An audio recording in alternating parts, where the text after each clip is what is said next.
বুঝলাম না।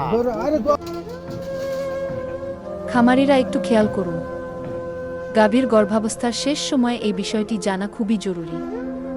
বাচ্চা বড় হওয়ায় গাভীর নড়াচড়া কমে যেতে পারে, এটা স্বাভাবিক। তবে কোনো অস্বাভাবিক লক্ষণ দেখলে দেরি না করে ভেটেরিনারি ডাক্তারের পরামর্শ নিন। ভিডিও করুন, নাম করে সহকারে করুন, হেডসেট করুন।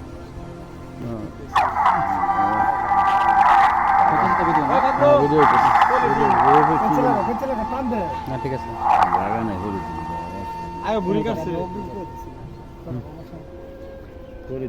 খামারিরা একটু খেয়াল করুন, গাভীর গর্ভাবস্থার শেষ সময়ে এই বিষয়টি জানা খুবই জরুরি।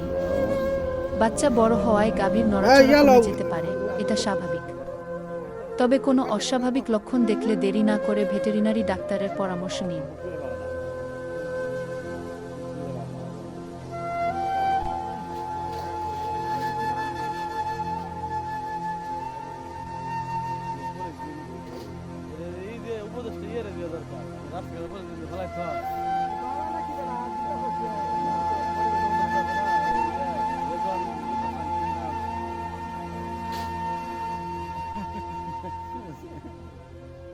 গরু ছাইরা খাইছে নাকি বলে দিন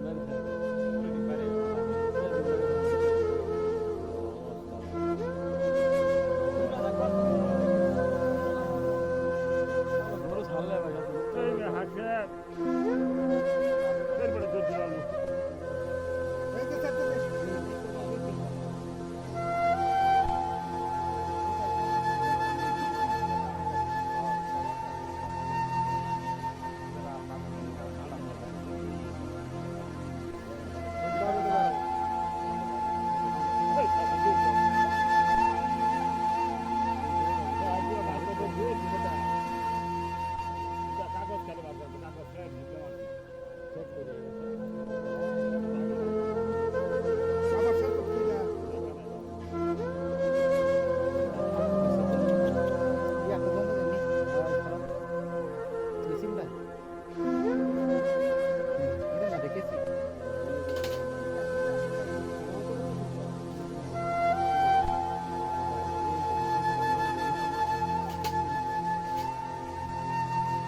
খামারিরা একটু খেয়াল করুন, গাভীর গর্ভাবস্থার শেষ সময়ে এই বিষয়টি জানা খুবই জরুরি।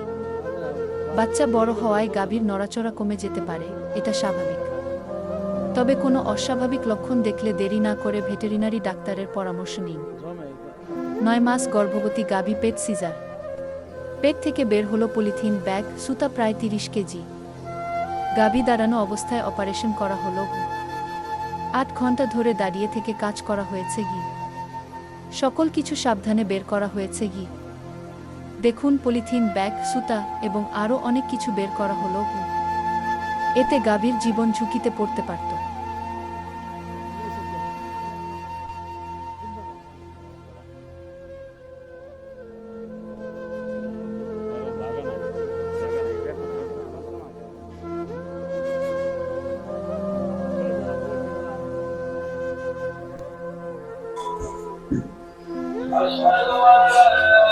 নয় মাস গর্ভবতী গাভী পেট সিজার। পেট থেকে বের হলো পলিথিন ব্যাগ, সুতা প্রায় 30 কেজি। গাভী দাঁড়ানো অবস্থায় অপারেশন করা হলো। 8 ঘন্টা ধরে দাঁড়িয়ে থেকে কাজ করা হয়েছে কি? সকল কিছু সাবধানে বের করা হয়েছে কি? দেখুন পলিথিন ব্যাগ, সুতা এবং আরও অনেক কিছু বের করা হলো। এতে গাভীর জীবন ঝুঁকিতে পড়তে পারত।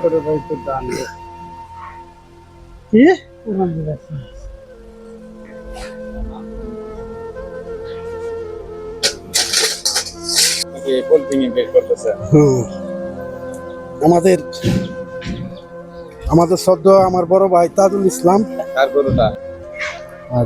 পেটের ভিতরে এত বড় অবস্থা হলে অন্ত্র পেঁচিয়ে মৃত্যু পর্যন্ত হতে পারত।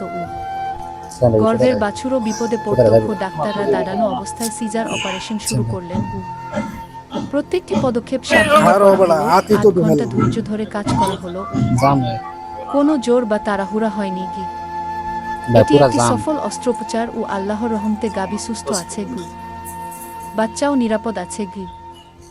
সবকিছু সাবধানে করা হলে জীবন বাঁচানো সম্ভব গু। খামারে কখনো পলিথিন, সুতা, ব্যাগ ছড়িয়ে রাখবেন না গু।